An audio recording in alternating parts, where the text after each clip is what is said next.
तो पिछले एपिसोड में हम लोगों ने देखा था कि मोचेन लुओ ज़ेंग को बचाने के लिए वापस आ जाता है और एक पिग के ऊपर से कूदकर उस सेंटीपेड के ऊपर चला जाता है और उस पर एक फायर स्पेल से अटैक करता है, जिससे एक बहुत ही जोरदार ब्लास्ट होता है। मगर इस ब्लास्ट से उस सेंटीपेड पर कोई भी फर्क नहीं पड़ा था, जिसके बाद मोचेन दोबारा से वहां से भागकर अपनी जान बचाता है और वो सेंटीपेड उसका पीछा करता है। तो लुओ ज़ेंग जब देखता है कि वो सेंटीपेड मोचेन के पीछे पड़ा है तो वो भी उसके पीछे चला जाता है। जिसके बाद हम देखते हैं ऑब्जर्वेशन रूम में प्रिंसेस कहती है कि आखिर इन लोगों को इतनी ज़्यादा देर क्यों लग रही है। जिसके बाद वो लोग मैजिकल मिरर में देखते हैं कि वो लोग गलती से सेंटीपेड वाले रास्ते में चले गए हैं। जिस पर प्रिंसेस कहती है कि ये लड़का जिसका नाम लुओ ज़ेंग है ये अभी विसेरा रिफाइनमेंट में है, इसके बावजूद भी ये इस फैंटम डीमन के साथ इतने ज़्यादा देर तक मुकाबला कर रहा है, यानी कि इसमें काफ़ी दम है।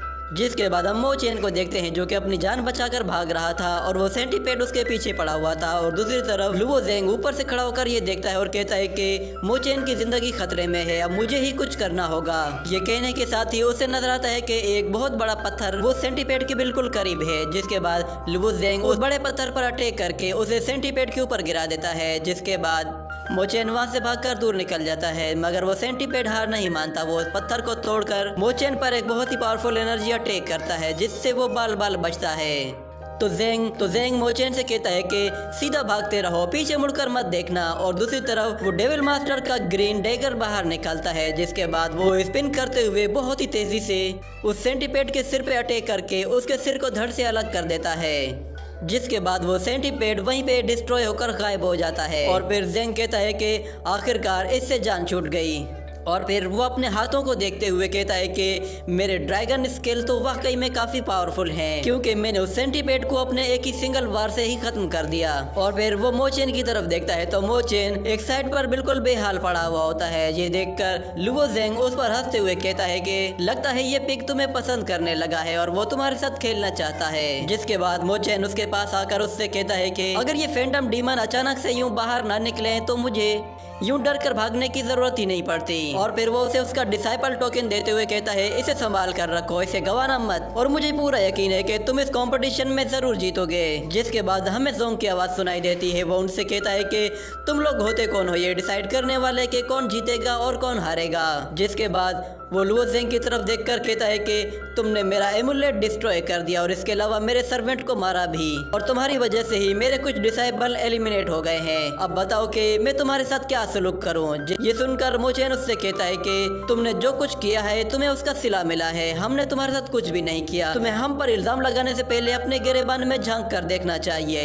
ये सुनकर वो गुस्से में उनसे कहता है कि अब तो ताकत से ही फैसला होगा। ये कहते ही वो अपने डिसाइपल टोकन को बाहर निकालता है। जिसके बाद वो उस पर अपना एसिड इंजेक्ट करके उसके अंदर से एक फैंटम बीस्ट को समन करता है। जिसके बाद हम देखते हैं कि एक पावरफुल एनर्जी नीचे की तरफ आती है, जिसकी वजह से वहाँ पे हर तरफ धूल मिट्टी फैल जाती है। और फिर उस धूल से हमें एक फैंटम बीस्ट को बाहर निकलते हुए दिखाया जाता है। वो बीस्ट असल में एक किंग लेवल का लायन होता है, जिसे देखते ही लुओ ज़ेंग कहता है कि मुझे इसमें कुछ अजीब बात लग रही है। और फिर वो लायन उनके पास आकर बहुत ही जोर से धाड़ता है। उस लायन की धाड़ बहुत ही ज्यादा पावरफुल थी, जिससे वो लोग डर जाते हैं। और फिर ज़ोंग उन लोगों से कहता है कि ज़ोंग फैमिली के साथ पंगा लिया है, इसलिए अब तुम लोगों को मरना होगा। ये सुनकर मोचेन लुओ ज़ेंग से कहता है कि हमें जल्द से जल्द यहाँ से निकल जाना चाहिए। जिस पर लुओ ज़ेंग उससे कहता है तुम ठीक कह रहे हो, तुम यहाँ से निकल जाओ। मगर वो उससे कहता है कि नहीं, मैं तुम्हें छोड़कर नहीं जाऊंगा। जिस पर ज़ोंग उनसे कहता है कि तुम लोग कहीं भी नहीं जाने वाले। ये कहते ही वो फैंटम जेट को अपने लाइन के साथ मर्ज कर देता है। और दूसरी तरफ लुओ ज़ेंग मोचेन से कहता है तुम अभी के अभी यहाँ से नहीं गए तो शायद बहुत देर हो जाएगी, तुम मेरी सारी मेहनत पर पानी फेर दोगे। जिसके बाद ज़ोंग अपने लाइन से उन्हें मारने के लिए कहता है तो वो लाइन सीधा उनकी तरफ आगे बढ़ता है। ये देखकर लुओ ज़ेंग अपने फैंटम जेट को बाहर निकाल लेता है। जिसके बाद उससे एक बहुत ही पावरफुल फॉर्मेशन बनती है, जिससे 3 लाइन बाहर आते हैं और वो तीनों ही लाइन उस किंग लाइन से जाकर लड़ते हैं। मगर वो किंग लाइन उन तीनों पर ही भारी पड़ जाता है। ये देखकर मोचेन वहाँ से भागता है और कहता है कि ज़ेंग तुम यहीं बने रहना, मैं तुम्हारे लिए कोई वेपन लेकर आता हूँ। मगर ज़ेंग उससे कहता है यहाँ वापस आने की कोई ज़रूरत नहीं। जिसके बाद हमें ऑब्जर्वेशन रूम को दिखाया जाता है जहाँ पे प्रिंसेस लुओ ज़ेंग की बहादुरी को देखकर कहती है कि ये लड़का जिसका नाम लुओ ज़ेंग है ये काफी इंटरेस्टिंग है। जिसके बाद उन्हें जोंग को दिखाया जाता है और उसी के साथ वो विजुअल गायब हो जाता है, जिस पर प्रिंसेस अपनी पावर का इस्तेमाल करके उस विजुअल को दोबारा लाने की कोशिश करती है, मगर उन्हें कुछ भी नजर नहीं आता। जिस पर वो कहती है कि आखिर ये क्या हो रहा है। तो वहाँ खड़ा मास्टर भी एक कहता है कि मुझे समझ में नहीं आ रहा कि आखिर ये क्या हुआ। तो प्रिंसेस कहती है कि अभी अभी हमें जोंग फैमिली के मेंबर को दिखाया गया जिसने अपने स्पिरिचुअल एम्यूलेट को डिस्ट्रॉय कर दिया है और मुझे लगता है कि शायद खतरा इससे भी ज्यादा बड़ा होगा। इसलिए मेरी सजेशन यही है कि इस ट्रायल को जल्द से जल्द कैंसिल कर दो। मगर फिर वहाँ खड़ा एक एल्डर कहता है कि आप भले ही एक प्रिंसेस हैं मगर ये ट्रायल क्लियर स्काई सेट का इटर्नल मैटर है। अगर आप इसे कैंसिल कर देती हैं तो शायद इससे आपको प्रॉब्लम हो सकती है। ये सुनकर दूसरा मास्टर भी कहता है कि हाँ ये बिल्कुल ठीक कह रहा है, क्योंकि वो लड़का जोग फैमिली से है तो हम लोग उसे पनिशमेंट नहीं दे सकते।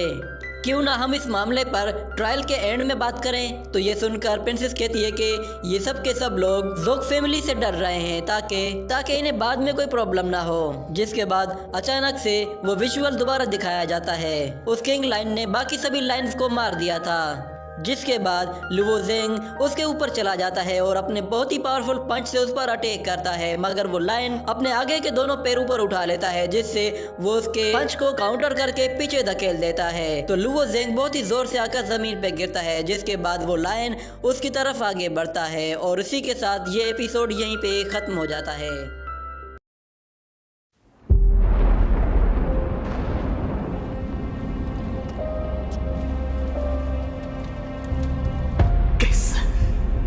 斗气的速度远超之前，却为什么无法凝聚于体内？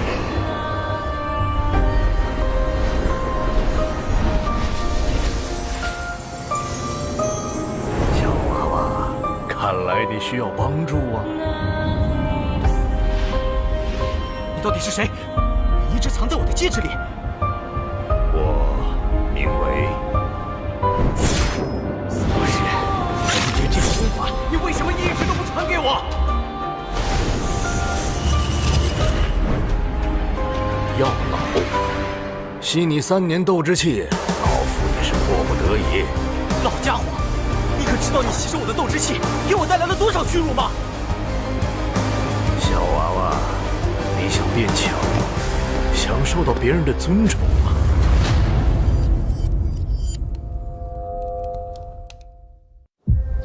是时候前去迦南学院了。早日找到陨落心眼，也可以早日为你炼制躯体。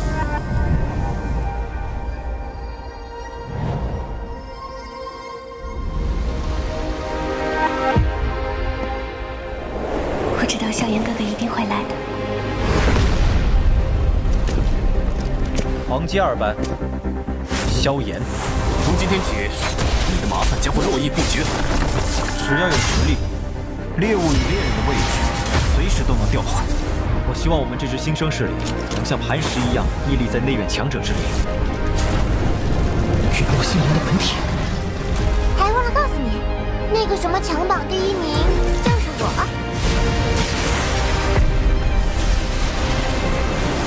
就让本王送你上路吧。挑战我，只是萧炎哥哥说想看见我耀眼的一面。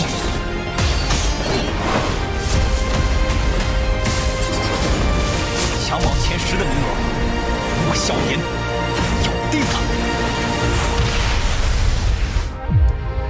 萧炎少爷，小姐该回家了。薰儿，等着我，我会去找你的。不管你背后势力是如何庞大与恐怖，你是我的。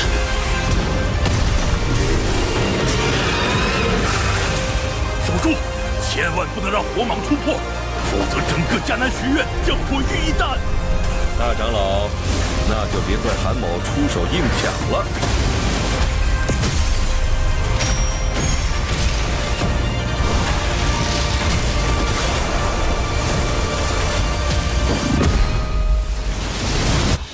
老师，放心吧，清理门户的事情交给我来做。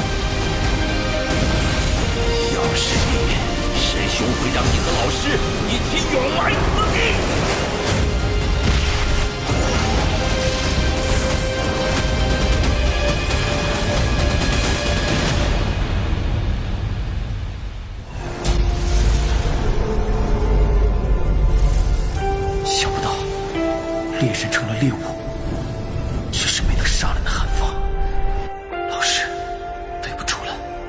可惜连累您了。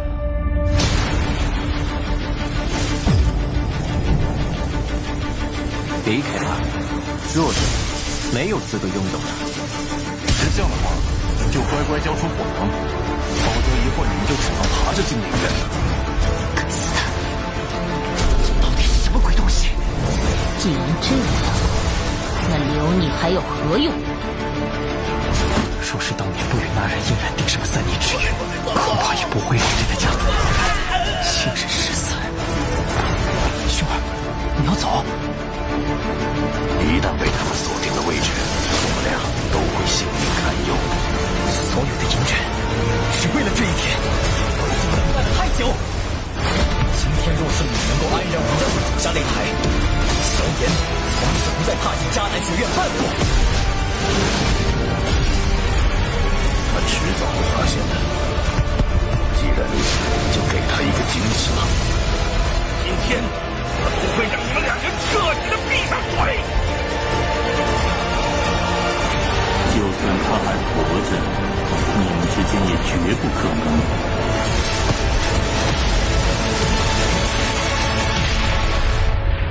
加玛帝国云岚宗，萧炎回来了。